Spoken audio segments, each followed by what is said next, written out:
અરે ઓ પાગલ ભિખારી, બહાર નીકળ અને જો તારી આ ઝૂંપડીને તોડી પાડવા માટે કેટલી મોટી સરકારી ગાડી આવી છે.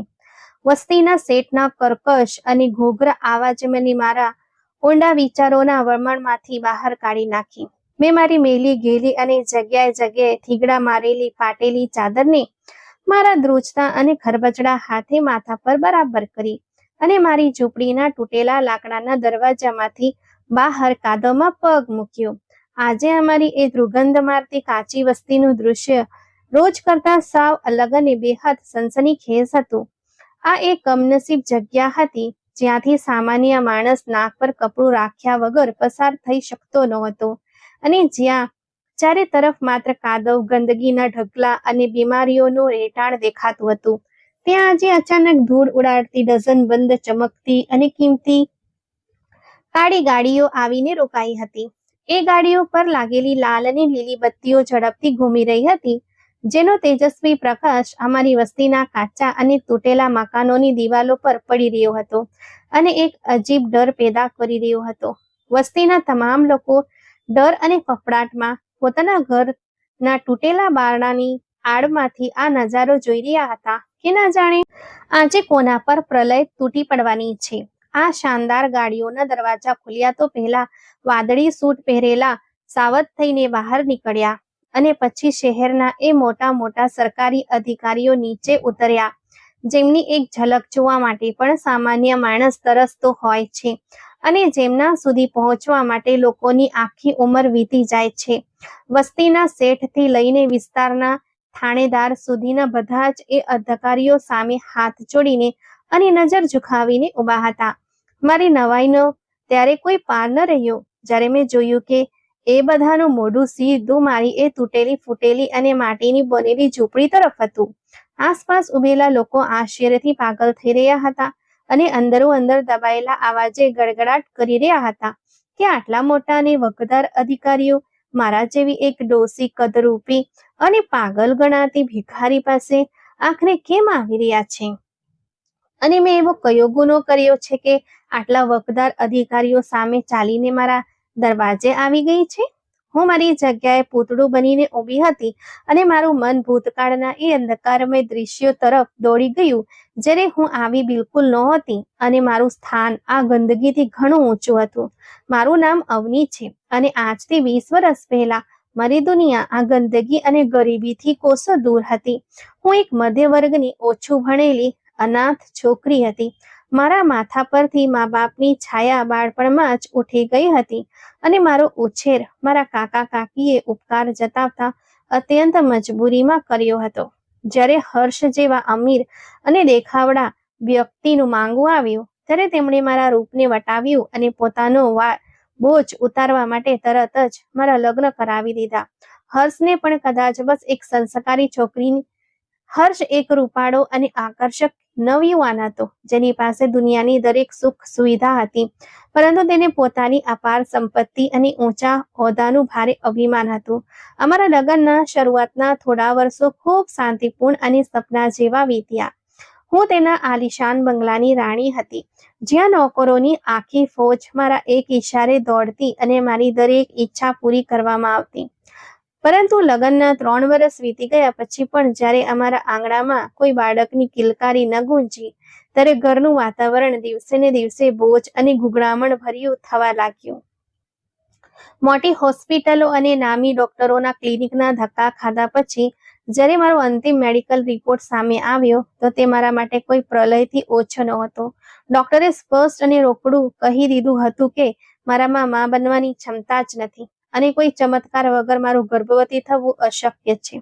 આ કડવી હકીકત હર્ષ માટે એક અસહ્ય આઘાત અને તેના પર પ્રશ્નચિહ્ન હતા. તેનું માનવું હતું કે તેના જેવા કદ અને કુળીન વ્યક્તિત્વનું નામ અને કારોબાર સંભાળનાર એક વારસદાર તો હોવો જ જોઈએ અને મારી આ ખામી તેના અહમ પર એક કારમો ઘા હતી. તે મને દરેક સમયે તિરસ્કાર અને નફરતની નજરે જોવા લાગ્યો અને અમારી વચ્ચે પ્રેમની જગ્યા મૌન અને અંતરે લઈ લીધી. એ અશુભ દિવસ પછી હર્ષનું વર્તન મારી સાથે સાવ બદલાઈ ગયું અને તે વાત વાતમાં મને મેળા મારતો અને મારું અપમાન કરવાની કોઈ તક જતી ન કરતો. તે અવારનવાર ગુસ્સામાં મને કહેતો, તું એક અપૂર્ણ અને અધૂરી સ્ત્રી છે જેણે મારી વંશવેલો આગળ વધવાનો રસ્તો રોકી રાખ્યો છે, અને તારું અસ્તિત્વ આ ઘરમાં એક બોજ અને અપશકુન બની ગયું છે. ઘરમાં મારી હેસિયત એક રાણીમાંથી ઘટીને એક સામાન્ય નોકરાની જેવી થઈ ગઈ હતી. મારી પાસે સંપત્તિ, દાગીના અને મોંઘા કપડાની કોઈ કમી નહોતી, પણ દિલનું સુખ અને શાંતિ ક્યાંય નહોતા. જ્યારે મારા અંદરની મમતા તીવ્રતાથી જાગતી, ત્યારે હું એકલતામાં તડપી ઉઠતી અને બંધ રૂમમાં કલાકો સુધી મારા નસીબ પર લોહીના આંસુ રોતી. મારી એ એકલતા અને આત્માના એ ઊંડા ઘાને ભરવા માટે મેં એક અનોખો અને દુનિયાની નજરમાં અજીબ શોખ કેળવી લીધો. આ મારા આલીશાન બંગલાની બહાર રસ્તાના કિનારે કચરાના મોટા ઢગલામાંથી એક નાનો અનાથ છોકરો કચરો અને પ્લાસ્ટિકની બોટલો વીણવા આવતો હતો. તેનું નામ વેદાંત હતું. તે અત્યંત ગરીબ હાલતમાં, નબળો અને મેલા ઘેલા કપડામાં લપેટાયેલો જરૂર હતો, પણ તેની કાળી આંખોમાં એક અજીબ ચમક અને નિર્દોષતા હતી, જે સીધી મારા દિલ પર અસર કરતી હતી. મેં તેને રોજ મારા બગીચામાં બેસાડીને પ્રારંભિક શિક્ષણ આપવાનું અને પોતાના હાથે સારું જમવાનું ખવડાવવાનું શરૂ કરી દીધું. તે બાળક મને સગી માતાની જેમ માનવા લાગ્યો. તેની તોતલી વાતોએ મારી વેરાન, અંધારી અને હેતુ વગરની જિંદગીમાં જાણે ખુશીઓના રંગ ભરી દીધા હતા. તેને જ પોતાના નાના અને ખરબચડા હાથોથી મારા માટે કચરામાંથી મળેલી કોઈને કોઈ તૂટેલી વસ્તુ કે પ્લાસ્ટિકનું ફૂલ લાવતો અને સ્મિત સાથે કહેતો, "માં, આ તમારે માટે છે." અને હું તેને ગળે લગાવીને મારા બધા દુઃખ, મેળા અને હર્ષની નફરત ભૂલી જતી. હર્ષને મારું આ કામ જરાય ગમતું નહોતું, કારણ કે તેની નજરમાં ગરીબો અને મજૂરોની કોઈ કિંમત નહોતી. તે તેમણે માણસ જ નહોતો સમજતો. તે જ્યારે પણ વેદાંતની મારી પાસે હોલના બાકતિયા પર બેઠેલો જોતો, ત્યારે ગુસ્સાથી પાગલ થઈ જતો. તે અવારનવાર મારા પર ચીસો પાડતો અને કહેતો, "તે મારા કરોડોના બંગલાને અનાથાશ્રમ બનાવી દીધો છે. આ ગંદા, દુર્ગંધ મારતા અને કચરો વીણનાર છોકરાને મારા ઘરની આસપાસ પણ ન હોવો જોઈએ. આ લોકો ગટરના કીડા હોય છે. આમના પર સમય બગાડવો એ સાવ મૂર્ખામી અને મારું અપમાન છે." હું મોટી મુશ્કેલીથી હર્ષને સમજાવતી અને કહેતી, "હર્ષ, હું આખી જિંદગી તારો દરેક અન્યાય, તારો ગુસ્સો અને તારા મેણા સહન કરીશ. તું મને જે જોઈએ તે સજા આપ. બસ મને આ બાળકને ભણાવવા દે, કારણ કે તેની નિર્દોષતામાં મને મારું એ બાળક દેખાય છે, જે ક્યારેય આ દુનિયામાં નથી આવી શકવાનું. અને આ જ મારા જીવનનો એકમાત્ર સહારો છે." પરંતુ હર્ષના પથ્થર દિલમાં જરાય દયા નહોતી. તેનો વર્ગભેદનો અહંકાર અને અભિમાન તેને કોઈ ગરીબ માટે હમદર્દી અનુભવવાની પરવાનગી જ નહોતા આપતા. તે ગુસ્સાથી કહેતો, "જો તે મારી વાત ન માની, તો હું તારી અને આ બાળકની એવી હાલત કરીશ કે તું જિંદગીભર યાદ રાખીશ. આ મારી છેલ્લી ચાતવણી છે. એને અહીંથી ભગાડી દે." હું તેની ધમકીઓથી ડરી જતી, પણ હવે મારી મમતાનો સંબંધ એટલો મજબૂત થઈ ગયો હતો કે હું તેને એકલો છોડવાનું વિચારી પણ શકતી નહોતી.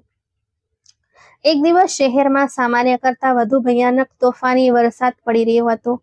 આકાશમાં કાળા વાદળો છવાયેલા હતા અને ચારે બાજુ અંધારું હતું. હું મારા રૂમની બારી પાસે ઊભી બહારનો ભયાનક નજારો જોઈ રહી હતી કે અચાનક મારી નજર બંગલાના મોટા લોખંડી દરવાજા પર પડી.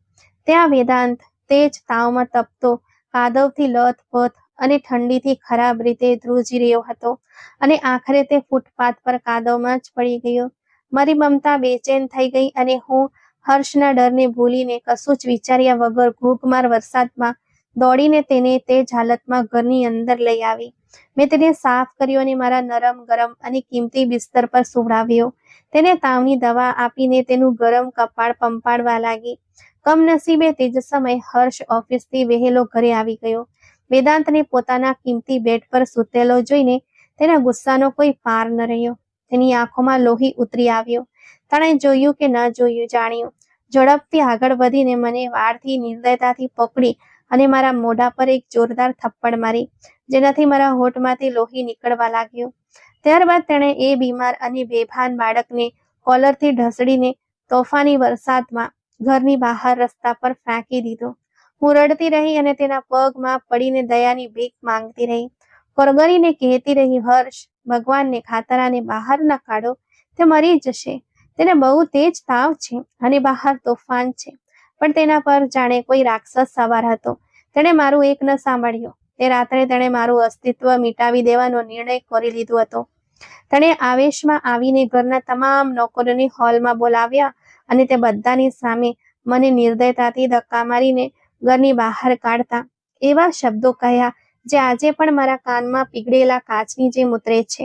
તેણે બહાર વરસાદમાં પલળતા અને ઠંડીથી ધ્રુજતા વેદાંત તરફ ઇશારો કરીને ભારે તિરસ્કાર અને અભિમાનથી કહ્યું, મેં તને પહેલા જ કહ્યું હતું ને કે આ ગંદકીના ઢગલા પર ઉછારનાર શું કરી શકે છે? આ કચરો વીણનારો આખી જિંદગી કચરો જ વીણશે અને તું એક વાંજણી અને અપશકુનિયાળ સ્ત્રી છે.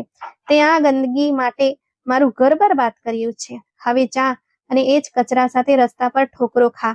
આજથી તારો ને મારો કોઈ સંબંધ નથી. તેણે મને છૂટાછેડા આપી દીધા. તેના આ ભયાનક શબ્દોએ મારા અસ્તિત્વને ધ્રુજાવી દીધું અને મારા પગ નીચેથી જમીન સરકી ગઈ. તે દરવાજો જોરથી બંધ કરીને અંદર ચાલ્યો ગયો અને હું ઘોઘમાર વરસાદમાં અસહાય અવસ્થામાં રસ્તા પર ઊભી રહી ગઈ. રસ્તા પર ઊભા ઊભા ઠંડીથી ધ્રુજતા મને એક ક્ષણ માટે લાગ્યું કે કદાચ હર્ષ સાચું કહેતો હતો. મારાથી બહુ મોટી ભૂલ થઈ ગઈ છે અને મેં મારા જ પગ પર કુહાડી મારી લીધી છે. એક અનાથ બાળકના ખાતર મેં મારું વસેલું ઘર અને મારી સુખ શાંતિવાળી જિંદગી ઉજ્જડ કરી નાખી હતી. હર્ષની નફરત ફક્ત છૂટાછેડા આપવા સુધી સીમિત નહોતી, પણ તેને મને અપમાનિત કરવા અને પીડા આપવા માટે એક બીજી અત્યંત ક્રૂર યોજના બનાવી હતી. જ્યારે સ્ત્રી ધન ચૂકવવાનો સમય આવ્યો ત્યારે તેણે મને કોઈ રકમ કે સોનું આપવાને બદલે શહેરથી ઘણો દૂર આવેલો એક વેરાન અને દુર્ગંધ મારતો જમીનનો ટુકડો મારા નામે કરી દીધો.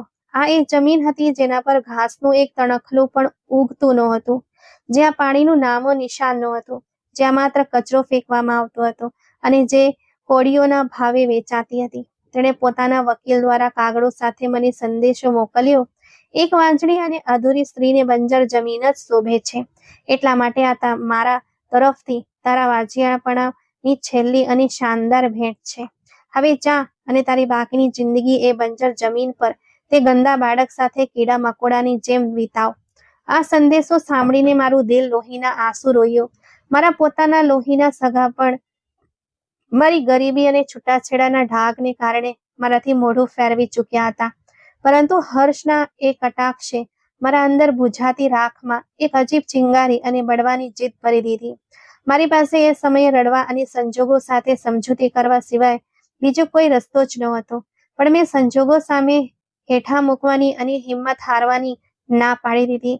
મેં મારા આંસુ લૂછ્યા. વેદાંતનો નાનો અને ધ્રુજતો હાથ મજબૂતીથી પકડ્યો અને શહેરના એ આલીશાન રસ્તાઓ, ખોટી ઇજ્જત અને દંભી સંબંધોને હંમેશા માટે છોડીને એ બંજર જમીન તરફ ચાલી નીકળી. મેં મનોમન નક્કી કરી લીધું હતું કે હું હર્ષના આ અભિમાનને ધૂળમાં મેળવી દઈશ અને તેને ખોટો સાબિત કરી બતાવીશ. એ વેરાન અને સુમસામ જગ્યાએ પહોંચીને મને અનુભવાયું કે જાણે હું દુનિયાના છેલ્લા અને સૌથી અંધકારમય છેડે આવી ગઈ છું, જ્યાં જિંદગી જેવું કંઈ નથી. મેં મારા હાથે કાચી ઈંટો, ગારો, માટી અને આસપાસના કેટલાક સારા લોકોની મદદથી એક નાનકડી કાચી ઝૂંપડી ઊભી કરી દીધી, જેથી અમે બંને ઠંડી, ગરમી અને વરસાદથી બચી શકીએ. મારી પાસે ગુજરાન ચલાવવાનું કોઈ સાધન કે આવડત નહોતી, એટલે મેં જેમ તેમ કરીને મદદ માંગીને, લોકોના કપડાં સીવીને અને આસપાસના અમીર ઘરોમાં ઝાડુ પોતા અને વાસણ માંજવાની મજૂરી કરીને મારું અને વેદાંતનું પેટ ભરવાનું શરૂ કર્યું. મારી જિંદગીનો હવે માત્ર એક જ હેતુ બાકી રહ્યો હતો. મારે હર્ષની એ કડવી અને ખૂંચતી વાતને ખોટી સાબિત કરવી હતી કે વેદાંત કંઈ કરી શકતો નથી. મેં દિવસ રાત એક કરી દીધા. રાતભર જાગીને સિલાઈ કામ કરતા કરતા મારી આંગળીઓમાંથી લોહી નીકળવા લાગતું અને મારી આંખો નબળી થવા લાગી હતી. પણ હું મશીન ચલાવતી રહી. હું પોતે કેટલાય દિવસ સુધી ભૂખી રહેતી, અડધી રોટલી ખાતી અને ઘણીવાર સૂકી રોટલી પાણીમાં પલાળીને ગુજારો કરી લેતી. પણ વેદાંતના ભણતરનો ખર્ચ, તેની ચોપડીઓ અને તેની ફી હંમેશા સમયસર ભરતી. તેને ક્યારેય કોઈ અભાવનો અહેસાસ થવા ન દેતી. મારી શાંત અને અવિરત મહેનત અને વેદાંતની અપાર બુદ્ધિ શક્તિ રંગ લાવી રહી હતી. તે ફક્ત સ્કૂલમાં જ હંમેશા પ્રથમ નહોતો આવતો, પણ તેની આંખોમાં કંઈક બનવાનો અને દુનિયા જીતી લેવાનો એવો જુસ્સો હતો જે મને દરરોજ એક નવી જિંદગી આપતો હતો. તે અવારનવાર રાત્રે દીવાની રોશનીમાં ભણતી આ વખતે મને કહેતો, માં તું જોજે, એક દિવસ હું એટલો મોટો સાહેબ બનીશ કે આ દુનિયાવાળા જોતા રહી જશે અને હું તારા ચરણોમાં દુનિયાની દરેક ખુશી લાવીને મૂકી દઈશ. સમય એક નિર્દય કુહાડાની જેમ મારી જુવાની અને સ્વાસ્થ્ય પર ઘા કરી રહ્યું હતું અને મારી હાડકાં પણ એ મજૂરીથી દુખવા લાગ્યા હતા. દિવસ રાત જૂના અને કાટ ખાધેલા સિલાઈ મશીનના ભારે પેંડાની સાથે સાથે મારી જિંદગીનું થાકેલું પેંડું પણ ઘસડાતું ફરી રહ્યું હતું. મારી આંખોની આસપાસ ઊંડા અને કાળા કુંડાળા પડી ગયા હતા. સતત ઝીણું કામ કરવાને કારણે અને દીવાના ઝાંકા પ્રકાશને કારણે મારી દૃષ્ટિ અત્યંત નબળી થઈ ગઈ હતી. મારી પાસે પાછા વળીને જોવાનો કે કોઈની પાસે મદદ માંગવાનો કોઈ રસ્તો જ ન હતો. મેં મારી જુવાની, મારી ઊંઘ અને મારી તમામ વાજબી ઈચ્છાઓ વેદાંતના ઉજ્જવળ ભવિષ્યની ભઠ્ઠીમાં હસતા મુખે હોમી દીધી હતી. વસ્તીની અલ્પા માસી અવારનવાર પાનથી ભરેલા મોઢે મને કહેતી, અરે અવની, તું તો સાવ પાગલ થઈ ગઈ છે. એક અનાથ માટે તે તારી આ કેવી દયાજનક હાલત કરી નાખી છે. જો તારા વાળ જુવાનીમાં જ સફેદ થઈ ગયા છે. પોતાનું લોહી એ પોતાનું હોય છે. આ પારકું લોહી ક્યારેય તારું સગું નહીં બને. એક દિવસ આ તને આ જ કચરામાં છોડીને ભાગી જશે. હું મશીન ચલાવતા થાકેલા અંદાજમાં માથું ઊંચું કરતી અને અત્યંત શાંતિથી જવાબ આપતી, માસી, લોહી પારકું નથી હોતું. દાનત અને વિચારો ખરાબ હોય છે. મારો વેદાંત એક દિવસ આ વસ્તીનું અને મારું નામ રોશન કરશે. તમે બસ જોતા રહો. ભગવાનની લાઠીમાં આવાજ નથી હોતો. મારી વાત સાંભળીને તે બધી સ્ત્રીઓ તિરસ્કાર ભર્યા અટ્ટહાસ કરતી અને મારી મજાક ઉડાવતી ત્યાંથી જતી રહેતી. પરંતુ મારું દિલ જાણતું હતું કે મારી મહેનત ક્યારેય એળે નહીં જાય અને પછી એ શુભ દિવસ આવી જ ગયો, જેણે મારા વર્ષોનો બધો જ થાક એક પળમાં ઉતારી દીધો. વેદાંત દોડતો ઝૂંપડીમાં દાખલ થયો. તેનો શ્વાસ ખૂબ ફૂલી ગયો હતો. તેની ચમકતી આંખોમાં ખુશીના મોટા મોટા આંસુ હતા. તેણે મારા ખરબચડા હાથ ચૂમ્યા અને રડતા રડતા બોલ્યો, માં, મેં બોર્ડની પરીક્ષામાં આખા રાજ્યમાં ટોપ કર્યું છે અને મને શહેરની સૌથી મોટી અને મોંઘી યુનિવર્સિટીમાં ફૂલ સ્કોલરશિપ મળી છે. હવે હું બહુ મોટો સાહેબ બનીશ અને તારા બધા દુઃખ દૂર કરી દઈશ. આ સાંભળતા જ મેં તેને છાતીએ લગાવી દીધો અને મારી આંખોમાંથી કૃતજ્ઞતા અને અપાર ખુશીના આંસુઓ રેલની જેમ વહેવા લાગ્યા. મેં રડતા રડતા તેનું કપાળ ચૂમ્યું અને કહ્યું, મારા દીકરા, મને પૂરો વિશ્વાસ હતો કે તું મારી જાગેલી રાતો અને મારા ઉછેરની લાજ જરૂર રાખશે. આજે તે આ બંજર જમીન પર મારી આ તૂટેલી ઝૂંપડીને દુનિયાનો સૌથી સુંદર મહેલ બનાવી દીધો છે. મારી મહેનત સફળ થઈ. વેદાંતનું શહેર તરફ જવું એ મારા માટે ખુશી અને દુઃખનો એક અજીબ અને જીવલેણ સંગમ હતો. એક તરફ મારા દિલનો એકમાત્ર ટુકડો માઇલો દૂર જઈ રહ્યો હતો અને બીજી તરફ તેની શાનદાર સફળતાનો ચમકતો સૂર્ય ઉગી રહ્યો હતો. જતી રાત્રે તે મારી પાસે પાથરેલી ખરબચડી ચટાઈ પર બેઠો. તેની આંખોમાં એક અજીબ ઉદાસી અને ડર હતો. તે ભીની અને ભારે આવાજે મને કહેવા લાગ્યો, માં, તું તારું ધ્યાન રાખજે. હું ભણીને આ અભિમાની દુનિયાને બતાવી દઈશ કે ગરીબ બાળક પણ મહેનતથી આકાશને આંબી શકે છે. બીજા દિવસે મેં તેને રડતા રડતા અને આશીર્વાદો આપતા વિદાય કર્યો. શરૂઆતના 3 વર્ષ ખૂબ સારા અને શાંતિથી વીત્યા. તેના નિયમિત પત્રો આવતા, જેમાં તે પોતાની સફળતાઓ અને દિવસ રાતની મહેનતનો ઉલ્લેખ કરતો. મારી મમતાને જીવન જીવવાની એક નવી રાહ મળતી. પરંતુ પછી કુદરતે મારી વધુ એક કઠિન અને ભયાનક પરીક્ષા લીધી. અમારા વિસ્તારમાં સતત વરસાદ પછી એક અત્યંત વિનાશક અને ભયાનક પૂર આવ્યું, જેણે આખી કાચી વસ્તીને પોતાની ઝપેટમાં લઈ લીધી. મારી કાચી ઝૂંપડી પાણીના નિર્દય કાળા પ્રવાહમાં તડખલાની જેમ વહી ગઈ. મેં મારા જીવનની પરવા કર્યા વગર પાણીમાં ડૂબકા ખાઈને વેદાંતના પુસ્તકો અને તેના પત્રો બચાવવાની કોશિશ કરી, પણ કુદરતને કંઈક બીજું જ મંજૂર હતું. હું માંડ જીવ બચાવીને વસ્તીના બીજા છેડે એક ઊંચી જગ્યાએ આશરો લેવા મજબૂર થઈ, જ્યાં કેટલાય દિવસો અમે ભૂખ્યા તરસ્યા ખુલ્લા આકાશ નીચે વિતાવ્યા.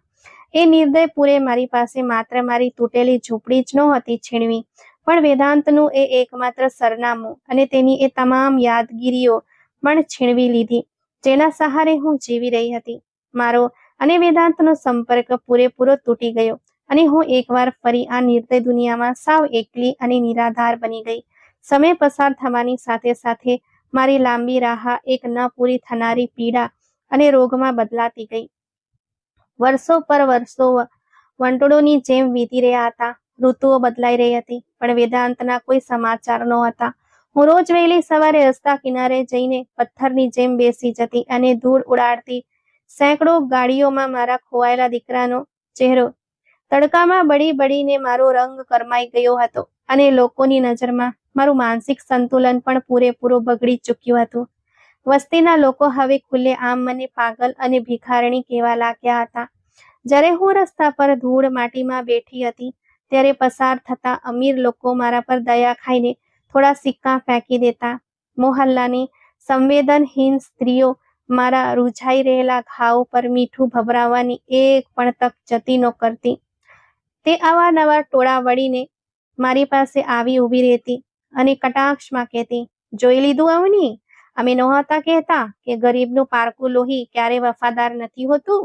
તારો તે કચરો વીણનારો તને કાયમ માટે ભૂલીને કોઈ મોટા શહેરની રોશનીમાં ખોવાઈ ગયો છે અને તું અહીં રસ્તા પર તેની રાહમાં ઠોકરો ખાઈ રહી છે.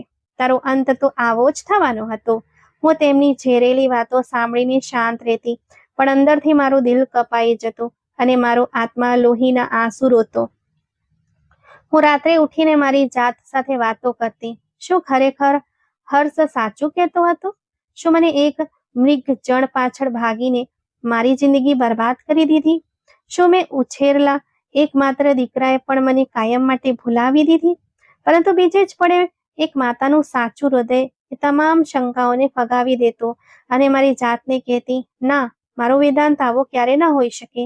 મારા ઉછેરમાં કોઈ ખામી નહોતી. તે ચોક્કસ કોઈ મોટી મજબૂરીમાં ફસાયેલો હશે અને એક દિવસ મને આ જ જગ્યાએ જરૂર આવશે. કહેવાય છે કે કુદરતની લાઠીમાં અવાજ નથી હોતો અને જ્યારે તે વરસે છે ત્યારે મોટા મોટાનો અહંકાર અને ગર્વ ધૂળમાં મળી જાય છે. એ જ પીડાદાયક અને લાંબા દિવસોમાં મેં હર્ષ પર તેના અહંકારનો ભયાનક સજા ઉતરતો મારી આ આંખોએ જોયો. જે હર્ષને પોતાની અપાર સંપત્તિ અને ઓહદાનું ભારે અભિમાન હતું, રાતોરાત તેની ચમકતી દુનિયા ઉજ્જડ થઈ ગઈ. તેની ફેક્ટરીઓ અને ગોદામોમાં એક રહસ્યમય ભયાનક આગ લાગી, જેણે ગણતરીના કલાકોમાં તેના કરોડોના સામ્રાજ્યને કાળી રાખના ઢગલામાં ફેરવી દીધું. તેના નજીકના ભાગીદારોએ પણ મોકા પર જ તેની સાથે દગો કર્યો અને તે સંપૂર્ણપણે દેવાળીઓ થઈને રસ્તા પર આવી ગયો. તેના તમામ કહેવાતા ખુશામતખોર મિત્રો અને તે સ્વાર્થી સંબંધીઓ જે માત્ર તેની સંપત્તિના પૂજારી હતા, તેને મુશ્કેલ સમયમાં એકલો છોડી ગયા. પરિસ્થિતિની વક્રતા તો જુઓ કે પાઈ માટે મોહતાજ થઈને અને દેવામાં ડૂબેલો હર્ષ તે જ વસાહતના એક નાના જર્જરિત અને દુર્ગંધ મારતા ભાડાના મકાનમાં રહેવા મજબૂર થઈ ગયો, જ્યાં હું રહેતી હતી. એક દિવસ હું અનાથ આશ્રમના બાળકોને જૂની ચોપડીઓમાંથી ભણાવી રહી હતી, ત્યારે હર્ષ ત્યાંથી પસાર થયો. તેના કપડાં મેલા અને કરચડીવાળા હતા. તેની દાઢી વધી ગઈ હતી, પરંતુ તેના ચહેરા પર તેની જૂની રોનક અને અભિમાન હજુ પણ દેખાતું હતું. તેણે મને જમીન પર બેઠેલી જોઈ તો તે રોકાઈ ગયો અને એક ઝેરીલા અને ઈર્ષ્યાભર્યા સ્મિત સાથે મારી પાસે આવીને બોલ્યો, કેમ છે અવની? જોઈ લે, હું નહોતો કહેતો કે આવા લોકો ક્યારેય વફાદાર નથી હોતા. તે તારું વસેલું ઘર ગુમાવી દીધું, પોતાનું બધું લૂંટાવી દીધું અને છેલ્લે તને શું મળ્યું? આ રસ્તાની ધૂળ. મેં કોઈ પણ ગુસ્સા વગર અત્યંત શાંતિ અને ગરિમા સાથે તેની આંખોમાં જોયું અને નરમ પણ મક્કમ અવાજે જવાબ આપ્યો, હર્ષ, તું મારા પર હસવાને બદલે તારો પોતાનો કરુણ અંત જો. તને તારા લોહી અને મોભા પર ગર્વ હતો ને? આજે તું પણ એ જ ગંદકી અને કાદવમાં ઊભો છે જ્યાં હું ઊભી છું. કુદરતના ફેસલા હજુ પૂરા નથી થયા. સમય હજુ તેની છેલ્લી રમત રમ્યો નથી. મારી સાચી ધીરજ અને મારી મમતા મને ક્યારેય નિરાશ નહીં કરે. તું બસ તારી બરબાદીનો તમાશો જોતો જા અને રાહ જો. મારી આ બેધક વાત સાંભળીને તે ગુસ્સા અને શરમમાં પગ પછાડતો ત્યાંથી ચાલ્યો ગયો. મારી જિંદગી આ રીતે અનાથ બાળકોને ભણાવવામાં, તેમને સંસ્કાર આપવામાં અને સૂકી રોટલી ખાઈને ભગવાનનો આભાર કરવામાં પસાર થઈ રહી હતી. ત્યાં જ અચાનક શહેરમાં એક એવી ખબર ફેલાઈ જેણે આખી વસાહતમાં હલચલ મચાવી દીધી. સરકારે ગામની તર્જ પર અમારા આ નાના અને પછાત ગામના વિકાસ માટે એક બહુ મોટા અને આલિશાન મેગા પ્રોજેક્ટની જાહેરાત કરી. એ પ્રોજેક્ટમાં એક ઇન્ટરનેશનલ લેવલની આધુનિક હોસ્પિટલ અને ટેકનોલોજી પાર્ક બનવાનું હતું, જેના માટે વિશાળ જગ્યાની જરૂર હતી. અને સૌથી આશ્ચર્યજનક કુદરતનો કરિશ્મો એ હતો કે સરકારના સર્વે મુજબ આ કરોડોનો પ્રોજેક્ટ બરાબર એ જ જમીન પર બનવાનું નક્કી થયું હતું જે હર્ષે મને છૂટાછેડા વખતે અપમાનિત કરવા માટે આપી હતી, અને જેને તે બંજર અને અપશકુનિયાળ કહીને મેણા મારતો હતો. એ વેરાન જમીન જે ક્યારેય કોળીના ભાવે વેચાતી નહોતી અને જ્યાં વસ્તીના લોકો કચરો ફેંકતા હતા, તે આજે રાતોરાત અજબોની કિંમતની થઈ ગઈ હતી. વસાહતના લોકો આશ્ચર્ય અને આઘાતમાં હતા જ્યારે તેઓએ જોયું કે મોટી સરકારી કારો, નકશાઓ અને કેમેરા લઈને અધિકારીઓ વારંવાર એ જમીનની તપાસ કરવા આવી રહ્યા છે. ત્યારે બાજુ મારા નસીબ અને કરોડપતિ હોવાની ચર્ચાઓ થવા લાગી. અલ્પામાસી જે કાલ સુધી મને મેણા મારતી હતી, આજે કાકલુદી કરતી મારી પાસે આવી અને માખણ લગાવતા બોલી, અવની બહેન, તું તો રાતોરાત કરોડપતિ બન ગઈ. તારું તો નસીબ ખુલી ગયું. હવે તું તો મહેલોમાં રહીશ અને રેશમી કપડાં પહેરીશ. મને પણ તારી નોકરાની બનાવી લેજે. મેં તેની દંભી વાતોને કોઈ જવાબ ના આપ્યો અને શાંતિથી મારા અનાથ બાળકોના જૂના કપડાં સીવતી રહી. મારા માટે હવે સંપત્તિની કોઈ કિંમત નહોતી, કારણ કે મારી અસલી મૂડી અને મનની શાંતિ તો વર્ષો પહેલા ક્યાંય ખોવાઈ ગઈ હતી અને સંપત્તિ તેને પાછી લાવી શકે તેમ નહોતી. દુનિયાની નજરમાં મારી પાસે હવે સંપત્તિની કોઈ કમી નહોતી, પણ મેં એ કિંમતી જમીન વેચવાની સ્પષ્ટ ના પાડી દીધી. તેનું સૌથી મોટું કારણ એ હતું કે મારી દિવસ રાતની લોહી પરસેવાની મહેનતથી એ જમીનના મોટા ભાગ પર વેદાંત જેવા નિરાધાર અને અનાથ બાળકો માટે એક નાનકડી પાઠશાળા અને અનાથાશ્રમ બનાવી લીધું હતું. આ બાળકો જ હવે મારા જીવનનો એકમાત્ર સહારો હતા અને હું થોડા પૈસા માટે તેમની બેઘર કરી શકતી નહોતી. સરકારી અધિકારીઓ, વકીલો અને પ્રોપર્ટી ડીલરો દરરોજ મારી ઝૂંપડીના ચક્કર લગાવતા અને મને લાલચ આપતા. એક દિવસ એક અહંકારી સરકારી અધિકારી કપાળ પરનો પરસેવો લૂછતા મારી પાસે આવ્યો અને ઓફર આપતા બોલ્યો, માજી, તમે શું કામ હેરાન થાઓ છો? સરકાર તમને આ જમીનનું વળતર આપવા તૈયાર છે. આ પૈસા લો અને તમારી બાકીની જિંદગી કોઈ સારી જગ્યાએ એશ આરામથી વિતાવો. મેં તેની તરફ અત્યંત સખ્તાઈ અને ગુસ્સાથી જોયો અને રોકડું પરખાવતા કહ્યું, સાહેબજી, મારા માટે આ માત્ર જમીનનો ટુકડો નથી, પણ મારી મમતાની સાચી નિશાની છે. આ નિરાધાર બાળકો મારા પોતાના સંતાનો છે અને હું કાગળના થોડા ટુકડાઓ માટે આ નિર્દોષ બાળકોના માથા પરથી છત છીનવી શકું નહીં. તે અભિમાની અફસર મારો આ જવાબ સાંભળીને ગુસ્સે ભરાયો અને ધમકીભર્યા આવાજે બોલ્યો, પાગલ અને અભણ સ્ત્રી, આ સરકારની જમીન છે. સરકાર ધારે તો જબરદસ્તી પણ કબજે કરી શકે છે. તારા જેવા ભિખારીઓ અને કચરો વીણનારાઓની કોઈ અવકાત નથી હોતી. તું જેલમાં સડશે. મેં પણ દરિયા વગર તેને તે જ લેખામાં સીધો જવાબ આપ્યો. હું એ વખતે પાગલ હતી જ્યારે એક અત્યાચારી માણસના પ્રેમમાં ગિરફ્તાર હતી. હવે હું બહુ સમજદાર છું. તારે જે કાર્યવાહી કરવી હોય ને તે કરી લે. મારો જીવ ભલે જાય, પણ આ જમીન અને આ અનાથ આશ્રમ નહીં વેચાય. આ મામલો એટલો વધી ગયો કે અખબારો અને ટીવી ચેનલો પર પણ મારી જીદની ખૂબ ચર્ચાઓ થવા લાગી કે એક પાગલ અને અભણ ભિખારણે અબજો રૂપિયાનો સરકારી પ્રોજેક્ટ રોકી રાખ્યો છે. હર્ષ આ બધો તમાશો પોતાની આંખોથી જોઈને અંદર ને અંદર બળીને કોલસો થઈ રહ્યો હતો. જે જમીનને તેણે બંજર, નકામી અને અપશકુનિયાળ કહીને મારું અપમાન કર્યું હતું, આજે તે આખા શહેરની સૌથી કિંમતી અને સોનાની ચકલી બની ગઈ હતી અને તે પોતે ભાડાના એક જર્જરિત અંધારા અને ભેજવાળા મકાનમાં ઠોકરો ખાઈ રહ્યો હતો. તેની ઈર્ષ્યા અને હીન લાલચે તેને ફરીથી મજબૂર કર્યો અને તે એકવાર ફરી પોતાનો દંભી ચહેરો લઈને મારી પાસે આવ્યો. રાતનો છેલ્લો પહોર હતો જ્યારે તે મારી ઝૂંપડીના તૂટેલા દરવાજે આવ્યો અને અત્યંત ધીમા અને કાવતરાખોર આવાજે બોલ્યો, અવની, તું બહુ મોટી મૂર્ખામી કરી રહી છે. તું આ અનાથો માટે તારા અબજો રૂપિયા કેમ ટુકડાવી રહી છે? તું મારું માન અને આ જમીન સરકારને વેચી દે. અડધા પૈસા તું રાખજે અને અડધા મને આપી દેજે. આખરે એ જમીન મેં જ તો તને આપી હતી ને. હું તારા બધા કાયદેકીય મામલા ઉકેલી દઈશ અને તું મારી સાથે મળીને એક શાનદાર જિંદગી જીવીશ. મેં તેની લાલચથી ભરેલી જૂઠી આંખોમાં જોયું. મને તેની હલકી અને ઘીરેલી વિચારધારા પર દયા આવી. મેં અત્યંત ઠંડા અને કંટાળા ભર્યા સ્વરે કહ્યું, હર્ષ, તું આજે પણ ત્યાં જ ગીરેલો છે જ્યાં 20 વર્ષ પહેલો હતો. તે દિવસે તે કચરાના ઢગલામાંથી એક કિંમતી હીરો ઠુકરાવ્યો હતો, અને આજે તું ફરી આ ગરીબ બાળકોને હલકા સમજીને તેમનો હક મારવા માંગે છે. આ જમીન ફક્ત મારી છે, અને આના પર માત્ર આ અનાથોનો હક છે. તું અહીંથી અત્યારે જ ચાલ્યો જા, અને ફરી ક્યારે મારી ઉંમરે પગ ન મૂકતો, નહીંતર હું મોહલ્લાના લોકોને બોલાવીશ. મારી આ રોકડું પરખાવતી વાતથી હર્ષનો ચહેરો ગુસ્સા અને શરમથી લાલચોળ થઈ ગયો. તે દાંત કચકચાવતો અને ગણગણાતો ત્યાંથી અપમાનિત થઈને ચાલ્યો ગયો.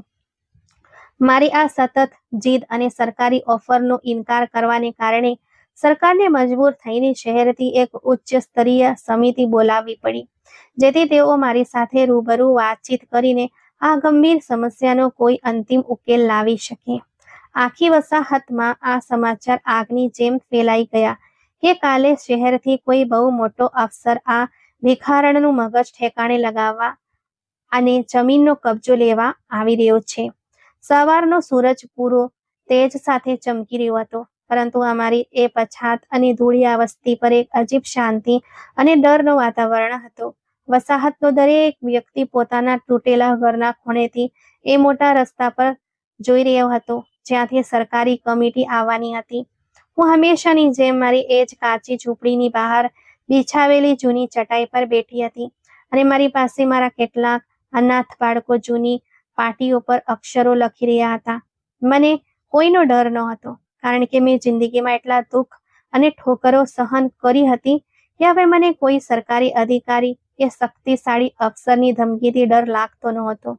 સૂરજ થોડો ઉપર આવ્યો ત્યારે દૂરથી સાયરનનો અવાજ સંભળાયો, અને જોતામાં ડઝનબંધ ચમકતી અને કિંમતી સરકારી ગાડીઓ અમારી એ જર્જરિત વસ્તીના કાચા રસ્તા પર આવીને ઊભી રહી. એ ગાડીઓના દરવાજા ખુલ્યા અને તેમાંથી મોટા કમિશનરો અને ડેપ્યુટી કમિશનરો બહાર નીકળ્યા. એ અફસરોના ચહેરા પર અભિમાન સ્પષ્ટ દેખાતું હતું. તે વારંવાર રૂમાલથી પોતાના ચહેરા સાફ કરી રહ્યા હતા, જાણે અમારી વસ્તીની ધૂળ તેમના કિંમતી કપડાને ડાઘ લગાડી રહી હોય. સ્થાનિક પોલીસે તરત જ મારી ઝૂંપડીની આસપાસ ઘેરો ઘાલ્યો અને વસ્તીના લોકોને દૂર ઘસેડી દીધા. મેં ભીડ તરફ એક નજર કરી તો ત્યાં હર્ષ ઉભેલો દેખાયો. તેના ચહેરા પર એક અજીબ શેતાની ખુશી અને કટાક્ષભર્યું સ્મિત હતું. તે વારંવાર તેની સાથે ઉભેલા લોકોને કહી રહ્યો હતો, આજે આનું બધું અભિમાન ધૂળમાં મળી જશે, અને પોલીસ તેને હથકડી લગાવીને ઘસડી દેશે. તે અફસરો મારી ચટાઈથી થોડા અંતરે આવીને રોકાઈ ગયા. તેમનામાંથી કોઈની પણ હિંમત નહોતી થતી કે મારી સાથે વાતની શરૂઆત કરે, કારણ કે તેઓ બધા કોઈ બહુ મોટા અને શક્તિશાળી અફસરની રાહ જોઈ રહ્યા હતા, જે તેમના ઇન્ચાર્જ હતા, અને જેણે ખાસ કરીને શહેરથી મારી સાથે મુલાકાત કરવા અને તે અબજો રૂપિયાના પ્રોજેક્ટનો અંતિમ નિર્ણય લેવા આવવાનું હતું. તે બધા હાથ જોડીને ઊભા રહીને તે મોટી ગાડીની રાહ જોઈ રહ્યા હતા, અને હું અત્યંત શાંતિથી મારા બાળકોને ભણાવતી રહી. અચાનક એક અત્યંત શાનદાર, લાંબી અને કિંમતી વેન વસ્તીના વળાંક પરથી વળી અને સીધી મારી ઝૂંપડી સામે આવીને ઊભી રહી. તે ગાડીની આગળ પાછળ રક્ષકોની જીપો હતી, જેમાંથી ડઝનબંધ શસ્ત્ર સિક્યુરિટી બહાર નીકળીને સ્થાન સંભાળી લીધા. ત્યાં ઊભેલા તમામ અધિકારીઓના ચહેરા પર એકદમ ગંભીરતા અને અત્યંત આદર આવી ગયો, અને તેઓ બધા એક હરોળમાં ગાડીના દરવાજા પાસે ઊભા રહી ગયા, જાણે કોઈ બહુ મોટી અને શક્તિશાળી હસ્તી પધારવાની હોય. એક રક્ષકે દોડીને અત્યંત આદરથી તે વેનનો પાછળનો દરવાજો ખોલ્યો, અને તેમાંથી એક ઊંચો, અત્યંત પ્રભાવશાળી અને રૂઆબદાર માણસ બહાર નીકળ્યો. તેણે અત્યંત કિંમતી ઘેરા લીલા રંગનો સૂટ પહેર્યો હતો. તેની આંખો પર ચશ્મા હતા, જેના કારણે તેનો ચહેરો સ્પષ્ટ દેખાતો ન હતો. તેના ઢગલાના અવાજમાં એક અજીબ શક્તિ અને હુક્કમ હતો. કમિશનર અને બાકીના અધિકારીઓએ આગળ વધીને તેને સલામ કરી અને વસ્તીની હાલત જણાવવાનો પ્રયત્ન કર્યો, પરંતુ તે વ્યક્તિએ હાથના એક ઈશારાથી બધાને શાંત કરી દીધા. તેનું મુખ સીધું મારી તૂટેલી ઝૂંપડી અને મારી તે જૂની ચટાઈ તરફ હતું. જેમ જેમ તે વ્યક્તિ મારી નજીક આવી રહી હતી, તેમ તેમ મારા હૃદયના ધબકારા વધતા જઈ રહ્યા હતા. અને મારા શરીરમાં એક અજીબ ધ્રુજારી વ્યાપી રહી હતી. આટલા પ્રભાવશાળી વ્યક્તિત્વની અસર મારા પર પણ પડી રહી હતી. વસ્તીના તમામ લોકો શ્વાસ રોકીને આ દ્રશ્ય જોઈ રહ્યા હતા. હર્ષ પણ પોતાની જગ્યાએ ઊંચા થઈને જોઈ રહ્યો હતો કે હવે આ મોટો ઓફિસર મને કોઈ સખત સજા સંભળાવશે. તે રૂઆબદાર વ્યક્તિ ચાલતો બરાબર મારી સામે આવીને ઊભો રહી ગયો. તેની પાછળ ઉભેલા તમામ અધિકારીઓએ પણ પોતાના માથા નમાવી દીધા. તે વ્યક્તિએ એક ક્ષણ માટે મારી તૂટેલી ઝૂંપડી, મારા મેલા કપડાં અને મારી પાસે બેઠેલા અનાથ બાળકોને જોયા અને પછી તેના હાથ ધીરેથી તેના ચશ્મા તરફ ઉંચકાયા. તે વ્યક્તિએ ધીરેથી પોતાના ચહેરા પરથી તે ચશ્મા ઉતાર્યા તો હું જાણે પથ્થરની બની ગઈ. મારા શ્વાસ ગળામાં અટકી ગયા અને મારી આંખો ફાટી રહી ગઈ. તે ચહેરો, તે નક્ષ અને તે કાળી ચળકતી આંખો જેને મેં વર્ષો સુધી રસ્તાના કિનારે ધૂળ ઉડાડતી ગાડીઓમાં હતી, તે આજે મારી બિલકુલ સામે ઊભો હતો. તેની આંખોમાંથી આંસુઓનું પૂર ઉમટી પડ્યું. તેણે જમીન પર પડેલી માટી અને પોતાના કિંમતી પોશાકની પરવા કર્યા વગર મારી સામે ઘૂંટણ ટેકવી દીધા. તે વ્યક્તિ બીજું કોઈ નહીં પણ મારો ખોવાયેલો દીકરો, મારો વેદાંત હતો. આજે તે આ રાજ્યનો સૌથી મોટો અધિકારી અને આ આખા અબજો રૂપિયાના મેગા પ્રોજેક્ટનો ડાયરેક્ટર જનરલ બનીને મારી સામે હાજર હતો. તેણે રડતા રડતા મારા ચરણોમાં માથું મૂકી દીધું અને મારા ખરબચડા અને મેલા હાથોને ચૂમતા અત્યંત ભારે અને દુઃખદ અવાજે બોલ્યો, માં, મને માફ કરી દે. મેં મારી માને બહુ મોડું કરી દીધું. હું તારો ગુનેગાર છું માં. મારી દૃષ્ટિ આંસુઓથી ધૂંધળી થઈ ગઈ અને મારા ધ્રુજતા હાથો આપોઆપ તેના ચહેરા પર પહોંચી ગયા. મેં રડતા રડતા કહ્યું, મારો વેદાંત, મારું બાળક, તું પાછો આવી ગયો. શું તું મને ભૂલી ગયો? ભૂલી નહોતો ગયો? વેદાંતે મારા હાથમાં પોતાના ચહેરો ઘસતા ડુસકા સાથે જવાબ આપ્યો, માં, હું તને કેવી રીતે ભૂલી શકું? હું તો તારા ચરણોની ધૂળ છું. પૂરે આપણું બધું જ છીનવી લીધું હતું. તારો કોઈ હતો પત્તો ન હતો. મેં તને કોશિશ કરી પણ તું ક્યાંય ન મળી. આજે જ્યારે આ જમીનના કેસની ફાઇલ મારા ડેસ્ક પર આવી અને મેં જમીનના માલિકનું નામ અવની હર્ષ વાંચ્યું ત્યારે મારા જીવમાં જીવ આવ્યો અને હું મારું બધું કામ છોડીને શહેરથી સીધો તારા ચરણોમાં ચાલ્યો આવ્યો. માં, મને માફ કરી દે. તે મારા પાછળ કેટલા દુઃખ વેઠ્યા છે. તારી આ હાલત મારાથી જોવાતી નથી. તેણે મને તેના મજબૂત હાથોના પકડમાં લઈ લીધી. અમે બંને માં દીકરા તે કાચી જમીન પર બેસીને વર્ષોના જુદાઈના દુઃખને આંસુઓમાં વહાવવા લાગ્યા. વસ્તીના તમામ લોકો અને તે મોટા સરકારી અધિકારીઓ આ દૃશ્ય જોઈને સ્તબ્ધ અને આશ્ચર્યચકિત થઈ ગયા. તેમને વિશ્વાસ જ નહોતો આવતો કે તેમનો આટલો મોટો અને શક્તિશાળી બોસ એક પાગલ ગણાતી ભિખારણના ચરણોમાં બેસીને કેમ રડી રહ્યો છે. વેદાંતે થોડીવાર પછી મારા ચરણોમાંથી માથું ઉંચક્યું અને પોતાના આંસુ લૂછીને ગૌરવ સાથે ઊભો થઈ ગયો. તેની આંખોમાં હવે આંસુની જગ્યાએ એક અજીબ ચમક અને આવાજમાં અસીમ શક્તિ હતી. તેણે ઊભા થઈને તેની પાછળ ઊભેલા તમામ ઉચ્ચ અધિકારીઓ અને વસ્તીના લોકો તરફ ફરીને જોયું અને અત્યંત ગર્જના ભર્યા આવાજે બોલ્યો, તમે બધા સાંભળી લો અને કાન ખોલીને મારી વાત મગજમાં બેસાડી લો. તમે લોકો જેને અનાથ સમજી રહ્યા હતા, આ તે મહાન હસ્તી છે જેણે મને કચરાના ઢગલામાંથી ઉઠાવીને આ ખુરશી અને આ સ્થાન સુધી પહોંચાડ્યો છે. આ મારી માતા છે અને આ જમીનની એકમાત્ર માલિક છે. આજથી આ સરકારી પ્રોજેક્ટ હવે ત્યારે જ બનશે જ્યારે આ પ્રોજેક્ટની બરાબર વચ્ચે અને સૌથી શ્રેષ્ઠ જગ્યાએ આ અનાથ બાળકો માટે એક શાનદાર, આધુનિક અને મફત હોસ્ટેલ બનાવવામાં આવશે. તે હોસ્ટેલનું નામ મારી માતાના નામ પર અવની ફાઉન્ડેશન હશે અને સરકારી હોસ્પિટલ તેની સાથે જ બનાવવામાં આવશે. મારી માતાએ જે નિર્ણય લીધો છે, મને ખાતરી છે કે મારી સરકાર પણ આ નિર્ણયનું સન્માન કરશે. વેદાંતના તે ગર્જનાભર્યા અવાજ અને મક્કમ નિર્ણય સામે ઉભેલા કમિશનર અને ડેપ્યુટી કમિશનરના પરસેવા છૂટી ગયા. તેમણે તરત જ સન્માન સાથે માથું નમાવતા કહ્યું, જી સર, બિલકુલ એવું જ થશે જેવું આપના માતા ઈચ્છે છે. અમે આજે જ નકશામાં ફેરફાર કરાવી દઈશું. મેડમનો નિર્ણય અમને શિરોમાન્ય છે. મેળમાં એકદમ સન્નાટો છવાઈ ગયો હતો. જે લોકો ગઈકાલ સુધી મને મેળા મારતા હતા, આજે તેમના મોઢા ખુલ્લા રહી ગયા હતા. તે બધા જાણી ગયા હતા કે હું કોઈ પાગલ નથી, પણ એક એવા દીકરાની માં છું જેના એક ઈશારા પર આખું શહેર હલે છે. મારી નજર આપોઆપ ભેડની પાછળ ઉભેલા હર્ષ તરફ ગઈ. તેને ચહેરો આઘાત, પછતાવો અને ભારે મૂંઝવણથી પીળો પડી ગયો હતો. તે ફાટી આંખે જોઈ રહ્યો હતો. તેને પોતાની આંખો પર વિશ્વાસ નહોતો આવતો કે જેને તેણે કીડા મકોડા સમાન ગણી હતી, આજે તેની સામે તે એક એવા દેવતા સમાન ઊભો હતો જેની સામે મોટા મોટા અધિકારીઓ નમી રહ્યા હતા. તેના તે ગર્વભર્યા શબ્દો આજે તેના પોતાના મોઢા પર જોરદાર તમાચો બનીને વાગ્યા હતા. જે સ્ત્રીને તેણે વાજણી અને અપશકુનિયાળ કહીને તરછોડી હતી, આજે તેનો દીકરો આખા શહેરનો શાસક અને નિર્ણય લેનારી શક્તિ બની ચૂક્યો હતો. અને જે જમીનને તેણે બંજરીને દુર્ગંધવાળી કહી હતી, તે જમીન સોનું ઉગડ્યા પછી હવે એક મહાન કલ્યાણકારી યોજનાનું કેન્દ્ર બની ગઈ હતી. તે શરમ અને પસ્તાવાથી જમીનમાં દટાઈ રહ્યો હતો. તેની હિંમત જ નહોતી થતી કે તે નજર ઉઠાવીને મારા વેદાંત તરફ જોઈ શકે. કોઈનું ધ્યાન તેના પર જાય તે પહેલા તે ત્યાંથી મોઢું છુપાવીને એક હારેલા અને ચોરની જેમ એવી રીતે ભાગ્યો જાણે તેની પોતાની જ બરબાદી ગળી ગઈ હોય. મારા પગ જમીન પર પડી રહ્યા હતા, પણ મને લાગતું હતું જાણે હું હવામાં ઉડી રહી છું. વસ્તીના જે અજ્ઞાની અને દંભી લોકો ગઈકાલ સુધી મને મેળા મારતા અને મારી મજાક ઉડાવતા હતા, આજે તેઓ મારા પર ફૂલોની પાંખડીઓ વેરતા હતા. પણ મેં કોઈના તરફ ધ્યાન ન આપ્યું.